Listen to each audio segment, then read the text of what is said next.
अनंत कोटी ब्रह्मांड नायक महाराजाधिराज योगीराज परब्रह्म सच्चिदानंद भक्त प्रतिपालक शेगाव निवासी समर्थ सद्गुरू श्री गजानन महाराज की जय।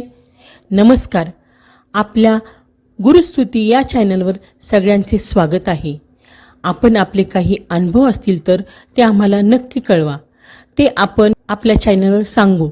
तसेच आपल्या चॅनलवर येणाऱ्या व्हिडिओबद्दल तुमच्या प्रतिक्रिया सुद्धा कळवा। तुम्ही आम्हाला कमेंट किंवा डिस्क्रिप्शन बॉक्समधल्या आयडीवर ईमेल करू शकता। आपल्या चॅनलला सबस्क्राईब करा आणि व्हिडिओला लाईक आणि शेअर करा। धन्यवाद।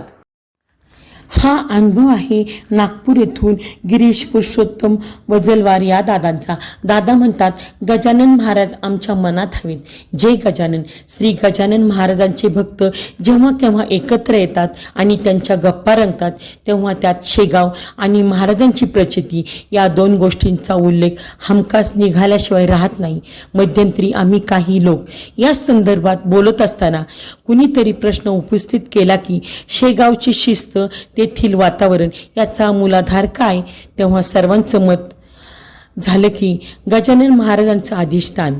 आमच्या मनात गजानन महाराज असणं गरजेचं आहे, कारण मनात जर गजानन महाराज असतील तर आचरणात ते प्रतिबिंबित झाल्याशिवाय राहणार नाही।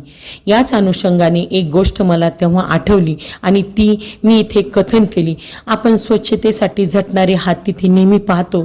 आपल्या दृष्टीसमोर घडणाऱ्या घटनांची आपण बरेचदा नोंद घेतो, पण आपल्या नजरेआड एखादी उल्लेखनीय घटना घडते तेव्हा तिथे महाराजांचं अधिष्ठान आहे या गोष्टीला आपलं मन आपल्या कळत नकळत मान्यता देतं। त्याचं असं झालं। एप्रिल 2016ची घटना असावी। तेवढ्यात माझा मुलगा जो पुण्यात मित्सुबिशी कंपनीत कामाला आहे, त्याला कंपनीतर्फे ट्रेनिंगसाठी स्वित्झर्लंडला जाण्याचा योग आला। योगायोगाने माझा वाढदिवस त्याच सुमारास येत होता, म्हणून तो तिथून येताना बाबांसाठी काही आणावं या विचारानं माझ्यासाठी स्विस मेड उत्तम क्वालिटीचं 12,000 रुपये किमतीचं एक घड्याळ घेऊन आला। आम्ही सर्वांनी 20 एप्रिल 2016ला शेगावला जाण्याचा निर्णय घेतला। श्रींच्या दर्शनासाठी नागपूरहून सर्व एकत्रित निघू असं ठरल्यानं तो पुण्याहून नागपूरला पोहोचला। सोबत नवीन घड्याळ घेऊन आला। शेगावसाठी निघताना मी त्याला म्हटलं, तूच हे नवीन घड्याळ घालून शेगावला चल। त्यावेळी आम्हाला भक्त निवास क्रमांक 5 मध्ये दुसऱ्या मजल्यावर खोली मिळाली। आमचं दर्शनादी काम व्यवस्थित पार पडलं।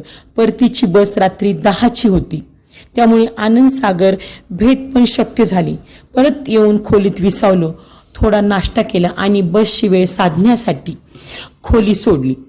आम्ही नागपूरला परतलो आणि मुलगा पियुष दुपारी 4च्या बसने पुण्याला रवाना झाला। आमचे नित्याचे व्यवहार सुरू झाले। साधारण 20-22 दिवसांनी पुण्याहून मुलाचा फोन आला, बाबा मी नवीन घड्याळ तुमच्याकडं दिलं ना? मला तसं काही आठवत नव्हतं, तरीही म्हटलं मी घरी शोध घेतो, तूही पुन्हा शोध घे। 5-6 दिवस गेलेत पण घड्याळ काही सापडलं नाही। मी महाराजांच्या फोटोसमोर उभा राहून घड्याळ कुठे असावं या गोष्टीचा विचार करू लागलो आणि डोक्यात एक विचार चमकून गेला की घड्याळ कदाचित शेगावला खोलीतच राहिलं। महाराजांना म्हटलं घड्याळ सापडू द्या। मी भक्त निवासाची पावती कुठे सापडतो याचा शोध घेऊ लागलो। नशिबाने पावतीच मिळाली। त्यावर फोन नंबर पाहून शेगाव संस्थानला फोन केला। त्यांना सर्व सविस्तर सांगितलं, घड्याळाचं पूर्ण सविस्तर वर्णन केलं। त्या गोष्टीला 28 दिवस झाले होते। आश्चर्य म्हणजे त्यांनी लगेच प्रतिसाद देऊन तुमचं घड्याळ आहे, उद्याच पुरावा दाखवून घेऊन जा असं म्हटलं। रात्रीच मी आणि माझी पत्नी शेगावसाठी निघालो। तिथे पोहोचून कागदपत्र दाखवल्यावर अक्षरशः 5 मिनिटात घड्याळ आमच्या हाती होतं। माझ्या दृष्टीने घड्याळाविषयी खरं तर कुणालाही माहिती नव्हतं, तरीही घड्याळ मिळण्याचं कारण महाराजांचं अधिष्ठान, महाराजांशी प्रामाणिकता हे होतं। अशा गोष्टी शेगावला वारंवार घडतात असं ऐकलं होतं, त्याचा हा प्रत्यक्ष पुरावा होता। आम्हा भक्तांच्या जीवनात बरेचदा काही गोष्टी अशा घडतात की पुरत्या त्या मनाविरुद्ध असल्या तरी पुढे जाऊन लक्षात येतं की यात महाराजांची योजना काही वेगळीच होती. पण असं वारंवार घडलं तरी आपण महाराजांच्यावर पूर्ण श्रद्धा टाकून निवांत का होत नाही याची मनाला नेहमीच खंत वाटते. असाच एक प्रसंग मला आठवतो. 1996ची गोष्ट. आमची प्रियंका तेव्हा 4 वर्षाची होती. ती बालक मंदिरात जात असे. तिची आई तिला सायकलवर बसून बाल मंदिरात पोहोचवायची. एकदा शाळेतून परत येताना वाटेत सायकल अचानक थांबली आणि प्रियंका रडायला लागली. हिला प्रथम समजेना एकाएकी काय झालं. उतरून पाहिलं तर प्रियंकाचा पाय चाकात अडकला होता. हिने तो काळजीपूर्वक बाजूला केला. घरी आल्यावर आमच्या फॅमिली डॉक्टरांच्याकडे आम्ही तिला घेऊन गेलो. त्यांनी मलमपट्टी करून काही गोळ्या दिल्या आणि आमची सुटका केली. आम्हाला दुसऱ्या दिवशी शेगावला जायचे होते. डॉक्टर म्हणाले काही हरकत नाही, तुम्ही जाऊ शकता.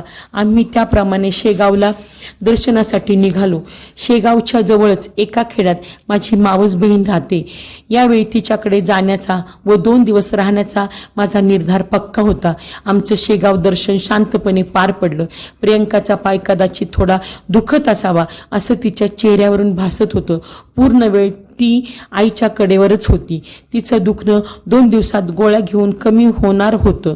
आम्ही दर्शन घेऊन मुख्य प्रवेशद्वारापाशी उभे होतो. वास्तविक तिथे फारशी गर्दी नव्हती. तेवढ्यात एक गृहस्थ प्रियंकाच्या अगदी जवळून पुढे गेला. त्याचा धक्का तिच्या पायाला लागला आणि प्रियंकाने जोरात टाहो फोडला. अगदी कळवळून ती रडायला लागली. ते ऐकून आम्हा आईबापांच्या मनात कसं तरीच होऊन डोळ्यात करुणा दाटून आली. काही केल्या प्रियंका रडायची थांबेना. त्या अचानक बसलेल्या धक्क्याने खेड्यावर जाण्याचा आमच्या निर्णयाला देखील धक्का बसला. मी मनातल्या मनात महाराजांना म्हटलं, महाराज 2 दिवसांचा प्रश्न होता. तुमच्या दारात उभे असतानाच तिला असा धक्का का लागावा? आम्ही लागोलाग नागपूरला परतलो. येताच रामदास पेठ येथील प्रसिद्ध अस्थिरोग तज्ज्ञ डॉक्टर काळे यांचा दवाखाना गाठला. त्यांनी तपासून लगेच एक्सरे काढायला सांगितले. एक्सरे पाहून ते संतापले. त्यांनी विचारलं, हे केव्हा झालं? त्यावर मी म्हणालो, 2-3 दिवस झालेत. म्हणाले, देवाचे आभार माना की आज तुम्ही इथे आलात. 2 दिवस जर उशीर झाला असता तर पायाचे काय झाले असते सांगता येत नाही. फ्रॅक्चर आहे. जखमेत विष पसरू शकलं असतं. त्यांनी योग्य उपचार करून पायाला प्लास्टर लावून आम्हाला घरी पाठवलं. 1 महिन्यात प्रियंका पूर्ण दुरुस्त झाली. महाराजांच्या दाराशीच प्रियंकाला कुणाचा धक्का लागून आम्हाला नागपूरसाठी निघावं लागलं.